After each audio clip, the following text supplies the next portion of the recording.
এই শিশু উপদেষ্টা নাহিদ বলছে যে আমরা তো অবৈধ, সাংবিধানিকভাবে আমাদের কোনো জায়গা নেই। কথাটা খুবই সত্যি।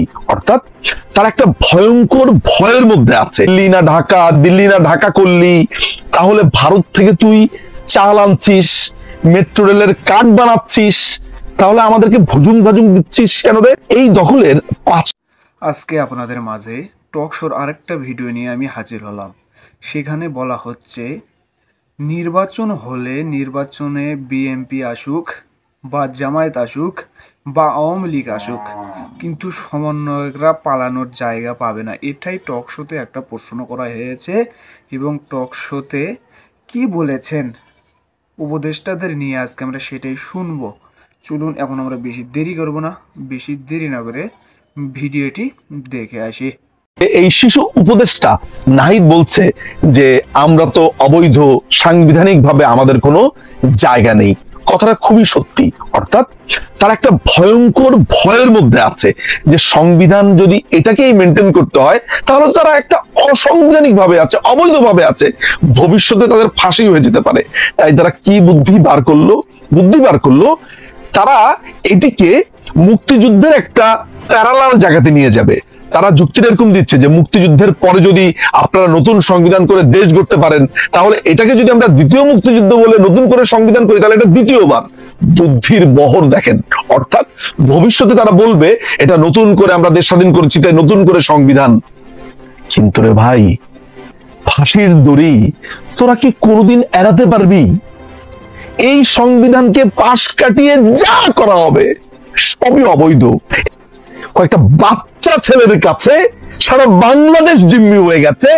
বাংলাদেশ আওয়ামী লীগ নেই, ধরা যাক বাংলাদেশ আওয়ামী লীগকে আপনি খুব খারাপ বলেন, তারা নেই দৃশ্যপটে, নেই। তাহলে আপনি কোন বালটা ছিটছেন? এত কিছুর ফাঁকে আপনি কি প্রশ্ন করেছেন এই সচিবালয়ে আগুন লাগলো সেটার কি করলি রে? সিসিটিভি ফুটেজ গুলো কোথায় গেল? এটা নিয়ে কথা বলছিস না কেন? ডিপ সিতে কি হচ্ছে? পিটার হাস এখানে কেন এসেছে? সেন্ট মার্টিন বন্ধ করলি কেন? দ্রব্যমূল্যের কি হলো? দিল্লি না ঢাকা করলি, তাহলে ভারত থেকে তুই চাল আনছিস, মেট্রো রেলের কার্ড বানাচ্ছিস, তাহলে আমাদেরকে ভুজুং ভাজুং দিচ্ছিস কেন রে? এই দখলের 5 মাস পার হয়ে যাবার পর হঠাৎ করে এই চোর বা এই জঙ্গিগুলোর ধুম করে মনে পড়লো যে আরে আমরা তো 5 মাস আগে একটি কথা বলিনি, এখন বলবো। চারুলিকে আপনাকে আওয়ামী লীগের ভূত দেখাবে। অর্থাৎ দেখেন ভাই আমি কিছু করতে পারছি না এই আওয়ামী লীগের কারণে। এই ম্যান্ডেট আপনাকে কে দিয়েছে? আপনি কি কোনো ভোটের মাধ্যমে নির্বাচিত? আপনি কি কোনো গণভোটের আয়োজন করেছেন? বাংলাদেশের কত শতাংশ মানুষের মতামত আপনি নিয়েছেন? জেলা, উপজেলা, ইউনিয়ন, গ্রাম, মহকুমা, কোন পর্যায়ে গিয়ে আপনি পাবলিকের মতামত নিয়েছেন যে আমরা সংবিধান 72-এর সংবিধানকে বাদ করে দিব, আমাদের নতুন সংবিধান আনবো? সেটার মতামত আপনার আছে? আপনি নেননি। বাংলাদেশকে পাকিস্তানিকরণ প্রায় সম্পূর্ণ হয়ে গেছে। এটি এখন বোধ করি আর বাংলাদেশ নেই, এটি পূর্ব পাকিস্তান কিংবা পাকিস্তানের একটি অঙ্গরাজ্য হয়ে গেছে বলে আমাদের কাছে এখন মনে হচ্ছে। এই দেশ দখল হয়ে গেছে, ইউনুসের অধীনে চলে গেছে, ইউনুসের এনজিওর অধীনে চলে গেছে। এই দখলের 5 মাস পার হয়ে যাবার পর হঠাৎ করে এই চোর বা এই জঙ্গিগুলোর ধুম করে মনে পড়লো যে আরে আমরা তো 5 মাস আগে একটি কথা বলিনি, এখন বলবো। তারা করলো কি? গত 2 থেকে 3 দিন আগে হঠাৎ করে সম্মিলিতভাবে তাদের যে সাঙ্গুপাঙ্গু আছে সবাই মিলে ঘোষণা দিল যে আমরা 31শে ডিসেম্বর আমরা একটি ঘোষণা দেব। খুব কায়দা করে সেটির নাম দিয়েছে প্রোক্লেমেশন অফ জুলাই রেভলিউশন। তারা জুলাইয়ের ঘোষণাপত্র পড়বে, নানান ধরনের ঢাক ঢোল বাজিয়ে তারা এটা বললো। 5ই আগস্টের পর থেকে এই গন্ডারগুলো বাংলাদেশে পুরো সপ্তাহ জুড়ে এমন একটা অবস্থা তৈরি করে রাখে, আপনি এদের ভাবতে না চাইলেও, এদের আপনি পাত্তা না দিলেও কোনো না কোনো ভাবে এরা আপনার সামনে এসে পড়ে। যেমন কোনো মানুষ তার মজুরির জন্য আন্দোলন করছে, এরা নাম দিয়ে দিয়েছে গার্মেন্টস লীগ। রিক্সাওয়ালারা ব্যাটারি চালিত রিক্সার জন্য আন্দোলন করছে, নাম দিয়ে দিয়েছে রিক্সা লীগ, আনসাররা তাদের অধিকারের জন্য আন্দোলন করছে, শ্রমিক যেই লোকটাই কোনো একটা আন্দোলন করছে, এমনকি জুলাই ঘটনাতে এই জামাত শিবিরের সহিংসতাতে আহত বিভিন্ন মানুষ যখন হাসপাতালে কাতরাচ্ছে, তারা বেশি কেন কাতরালো, তারা কেন টাকা চাইলো, এদের নাম দিল যে এরা আসলে আওয়ামী লীগের কর্মী ছিল, এরা এখন জুলাইয়ের পক্ষের লোক বা লাল পতাকার পক্ষের লোক সেজেছে, এমনও বলেছে। অর্থাৎ চারুলিকে আপনাকে আওয়ামী লীগের ভূত দেখাবে। অর্থাৎ দেখেন ভাই আমি কিছু করতে পারছি না এই আওয়ামী লীগের কারণে, দেখেন ভাই আমি কিছু করতে পারছি না, শেখ হাসিনা ফেরত এসেছে। নানান ভাবে আপনাকে আওয়ামী লীগের ভূত দেখাচ্ছে, আওয়ামী লীগের গল্প আপনাকে বলছে, আর তাদের মুখের মধ্যে তো আছেই ফেসিজম, ফেসিস্ট, নানান ধরনের কথাবার্তা। অর্থাৎ কোনো না কোনো ভাবে বাংলাদেশে গত 5.5 মাস ধরে চিন্তা করে দেখুন তো, যে তারা আলোচনাতে থাকতে চেয়েছে কি চায়নি। ধরা যাক আপনি তাদেরকে নিয়ে 2 দিন আলোচনা করলেন না, 3 দিনের মাথাতে একজন আরেকজনের গাড়িতে ধাক্কা মেরে বলবে আমাকে খুন করতে চেয়েছে, আমার গাড়িতে ধাক্কা দিয়েছে। কেউ যদি ধরেন ফোনে কেউ মজা করে তাদের সাথে কথা বলে আমাকে হত্যার হুমকি দিয়েছে। এক লোক সম্পূর্ণ একটা ডাইলখোর, একটা ড্যান্ডিখোর, রংপুরের এক ছেলে, সে বলছে তাকে নাকি হত্যার হুমকি দিয়েছে, নিজেই তার নিজের দরজার মধ্যে লিখে রেখেছে সমন্বয়ক সাবধান বা সামথিং লাইক দ্যাট। অর্থাৎ প্রত্যেকটা সময় তারা আলোচনার মধ্যে থাকতে চাইছে, আলোচনার একটা বস্তু হতে চাইছে। এইটা তো আছেই মূলনীতি। এই মূলনীতিকে তারা বলছে মুজিববাদী, এবং মুজিববাদী বলে এবং বঙ্গবন্ধুকে একনায়ক বলে এই সংবিধানকেও এখন একনায়ক বলছে। কিন্তু আপনি প্রশ্ন করছেন না যে এই সংবিধানে তো বাংলাদেশের 72-এর পর থেকে প্রত্যেকটা সরকার এই সংবিধানকে ফলো করেছে। আমি যদি অন্য সবাইকেও বাদ দেই, বাংলাদেশের আরেকটি পার্টি যারা একটা দীর্ঘ সময় ক্ষমতায় ছিল, বিএনপি, তারাও এই সংবিধান মেনেছে। এরশাদ ক্ষমতায় ছিল 9 বছর, তারাও এই সংবিধান মেনেছে। What about that?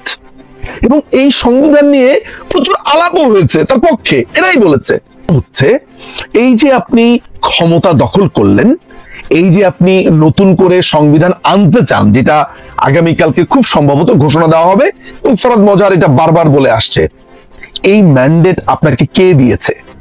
আপনি কি কোনো ভোটের মাধ্যমে নির্বাচিত? আপনি কি কোনো গণভোটের আয়োজন করেছেন? বাংলাদেশের কত শতাংশ মানুষের মতামত আপনি নিয়েছেন? জেলা, উপজেলা, ইউনিয়ন, গ্রাম, মহকুমা, কোন পর্যায়ে গিয়ে আপনি পাবলিকের মতামত নিয়েছেন যে আমরা সংবিধান 72-এর সংবিধানকে বাদ করে দিব, আমাদের নতুন সংবিধান আনবো? সেটার মতামত আপনার আছে, আপনি নেননি। আপনি গণতন্ত্রের কথা বলছেন, আপনি জনগণকে সম্পৃক্ত করবার কথা বলছেন, বইয়ের পরতে পরতে বারবার বলছেন যে আমাদেরকে সংস্কার প্রয়োজন, সংস্কার প্রয়োজন। কিসের সংস্কার প্রয়োজন? কোনো মতামত ছাড়া, কোনো ভোট ছাড়া, নির্বাচন ছাড়া আপনি নতুন করে নিজের মনের মতো সংবিধান লিখে সেইটা চাপিয়ে দিয়ে আপনি নির্বাচন করবেন। অর্থাৎ আপনি একনায়কতান্ত্রিক আচরণ করে একটি গঠনতন্ত্র বানিয়ে মানুষকে আবার গণতান্ত্রিক হওয়ার সবক দিচ্ছেন। এটাই হচ্ছে ইউনূসের বাহিনী, এটাই ফরহাদ মজাহারের বাহিনী। মজার ব্যাপার হচ্ছে তারা বারবার বলছে এটি একটি ফ্যাসিবাদী সংবিধান, ফ্যাসিবাদী সংবিধান। আপনি যদি এই বইটা পড়েন, হাস্যকর ভাবে আপনি দেখতে পাবেন সেখানে রাশিয়ান যে রাশিয়ান বিপ্লবের পর লেনিন ওয়ান পার্টি গঠন করেছিল। অর্থাৎ সেখানে কমিউনিস্ট পার্টি ছাড়া আর কোনো পার্টি ছিল না, একটা মাত্র পার্টি। সেই পার্টির কথাই সবাইকে শুনতে হবে, বলশেভিক, তাদের কথা শুনতে হবে, তাদের কথা জানতে হবে, এবং এভরিথিং। সেখানে কৃষি বিপ্লবের কথা হচ্ছে, যে কৃষকদের কথা শোনার কথা বলা হচ্ছে, সবই করেছে এক নায়ক ভাবে। সেই ফ্যাসিজমের উদাহরণ দিয়ে আপনার এই পুরো বই ভরিয়ে ফেলেছে। মাও জেদুং এর কথা বলছে, আরেক চরম ফ্যাসিস্ট একটা লোক, সেই মাও জেদুং, সেই লেনিন, তাদের উদাহরণ দিয়ে আসছে। আবার কথায় কথায় ফুকো ঝাড়ছে, কথায় কথায় আপনার নানান দার্শনিকদের কথা বলছে। প্রত্যেকেই পাশ্চাত্যের দার্শনিক, 100 বছর, 200 বছর, 60 বছর, 70 বছর আগের দার্শনিকদের কথা। কথায় কথায় তার উদাহরণ দিচ্ছে। এই যে বললাম লেনিনের উদাহরণ, যে নিজেই ছিল একটা একনায়ক, আপনাকে একনায়কের উদাহরণ দিয়ে বই লিখছে, সেই থিওরি আবার মানতে বলছে, সেই থিওরি আবার বাংলাদেশে পালন করতে বলছে, আবার নিজেরাই সংবিধান বানিয়ে আবার বলছে যে আমরা আবার জনগণের মতামত নিব। কিন্তু তা হচ্ছে না, এই হচ্ছে এদের পুরো চিন্তাধারা। এখন এই 31 তারিখে তারা যেটা করতে যাচ্ছে, অর্থাৎ সংবিধানকে রদ করা, সংবিধানকে বাতিল করা, কেন? কারণ হলো কিছুদিন আগে তারা চেষ্টা করেছিল যে রাষ্ট্রপতি শাহাবুদ্দিন চুপ্পু সাহেবকে তার পদ থেকে অপসারণ করবে। সাংবিধানিক ভাবে তারা সেটা পারছে না এবং এও জানে যে বাংলাদেশে এখন বর্তমানে প্রধানমন্ত্রী হিসেবে মাননীয় প্রধানমন্ত্রী শেখ হাসিনাই আছেন, কেননা তিনি কোনো রেজিগনেশন দেননি। অর্থাৎ তারা কিন্তু বারবার বলছে যে বলছে এবং বুঝতে পারছে যে তারা অবৈধ। এই যে এরা গণতন্ত্রের কথা বলছে, এরা নিজেদেরকে বারবার মুক্তিযুদ্ধের একটা প্যারালালি বলছে, অর্থাৎ মুক্তিযুদ্ধকে ভুলে যেতে হবে, এটাই হচ্ছে নতুন মুক্তিযুদ্ধ। এই যে বলছে, এই যে তাদের প্রতি অশ্রদ্ধা, বঙ্গবন্ধু কন্যা সবার আগে এই রাজাকারের বাচ্চাদের চিনতে পেরেছিল। মুক্তিযুদ্ধের ব্যাপারে ও কি বলছে, অর্থাৎ রাজাকাররা যা করেছে এটা সঠিক ছিল, এটা বলছে হাসনাত। আর ইশরাক বলছে সো কল্ড মুক্তিযোদ্ধা এবং মুক্তিযোদ্ধাদের সে বিচার করতে চায়। এই ছেলেপেলেগুলো এই সহিংসতা করেছে, তারা এখন ক্ষমতাতে। এটা চিনেছে বঙ্গবন্ধু কন্যা, আপনারা চিনতে পারেননি। এখন এই লোকগুলো, অর্থাৎ তাদের দীক্ষাগুরু বলছে গণতন্ত্রের কথা, একে ফ্যাসিস্ট বলছে, তাকে ফ্যাসিস্ট বলছে, চারিদিকে শুধু ফ্যাসিস্ট আর ফ্যাসিস্ট। অথচ সে বাংলা একাডেমির একটি প্রোগ্রামে ভাষণ দিতে গিয়েছে, তার বোরিং আলাপের কারণে পাবলিক তার ভাষণ শুনছে না। সেই অধিকার তাদের পূর্ণভাবে আছে। একটা বোরিং কথা বলছেন, ফালতু কথা বলছেন, আজে বাজে কথা বলছেন, আপনার কথা শুনবো না। সে ধমক দিয়ে উঠেছে, আমার কথা শুনতে হবে, এই কথা শুনছো না কেন, বের হয়ে যাও। বের হয়ে এসেছে তার এই রুদ্রমূর্তি, অর্থাৎ তার কথা জোর করে হলেও শুনতে হবে। একটা সামান্য প্রোগ্রামে যিনি জোর করে কথা শোনান, তিনি সারা বাংলাদেশের মানুষকে ঠিক কেমন রাখবে, বা এই দীক্ষাগুরুর গন্ডাররা এই দেশ কিভাবে চালাবে বুঝতেই পারছেন। অর্থাৎ বাংলাদেশকে ওরা মনে করছে যে ওদের একটা, যে ছোট বাচ্চারা খেলে না, আপনার ক্লে দিয়ে ল্যাবে বানানো কিছু ক্লে টাইপের আছে, কেউ ঘর বানায়, কেউ গাড়ি বানায়, বা এটাকে আবার ভেঙে আপনি আবার ধরা যাচ্ছে যে আপনি মানুষ বানিয়ে ফেলতে পারেন। অর্থাৎ এই বাংলাদেশকেও তারা এই কাদামাটির মতো ভেবেছে যে কখনো আমি সংবিধান চেঞ্জ করব, কখনো আমি এটা করব, কখনো ওটা করব।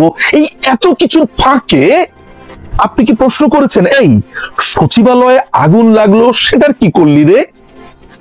সিসিটিভি ফুটেজ গুলো কোথায় গেল? এটা নিয়ে কথা বলছিস না কেন? ডিপসিতে কি হচ্ছে? পিটার হাস এখানে কেন এসেছে? সেন্ট মার্টিন বন্ধ করলি কেন? দ্রব্যমূল্যের কি হলো? দিল্লি না ঢাকা করলি, তাহলে ভারত থেকে তুই চাল আনছিস, মেট্রো রেলের কার্ড বানাচ্ছিস, তাহলে আমাদেরকে ভুজুং ভাজুং দিচ্ছিস কেন রে? বারবার ভারত বিদ্বেষ করছিস কেন রে? প্রশ্ন আপনি করছেন না, তাই প্রশ্নের উত্তরও আপনি পাচ্ছেন না।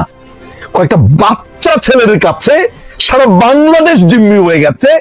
বাংলাদেশ আওয়ামী লীগ নেই, ধরা যাক বাংলাদেশ আওয়ামী লীগকে আপনি খুব খারাপ বলেন, তারা নেই দৃশ্যপটে, নেই, তাহলে আপনি কোন বালটা ছিটছেন?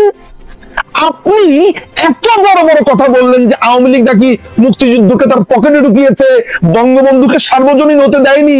তাহলে এই যে মুক্তিযুদ্ধকে সকল মুক্তিযোদ্ধা বলছে, মুক্তিযুদ্ধকে এভরিডে অপমান করছে, এই সহিংসতার সাথে মুক্তিযুদ্ধকে আপনার তুলনা করছে, 72-এর সংবিধান বাদ দিচ্ছে, আপনি মুখে কোন বালটা পড়ে আছেন, কিচ্ছু বলছেন না। অনেকে বলবেন মুখের ভাষা খারাপ করি, আপনাদের জন্য মুখের ভাষা আমি ভালো করি কি করে? এতগুলো মানুষ কোনো প্রতিবাদ করছেন না, কেউ কোনো কথা বলছে না। বিএনপি সেটা বুঝতে পারছে যে তারা নির্বাচনের কথা বলছে বলে তারা চিন্তা করে দেখেছে যে বিএনপিকে আউট করতে হবে এই মার্কেট থেকে, তা না হলে তারা নির্বাচন করে ক্ষমতা নিয়ে কি না কি করে বসে। বুঝতে পারছেন পুরো ঘটনা কোন দিকে যাচ্ছে, কি হচ্ছে না হচ্ছে?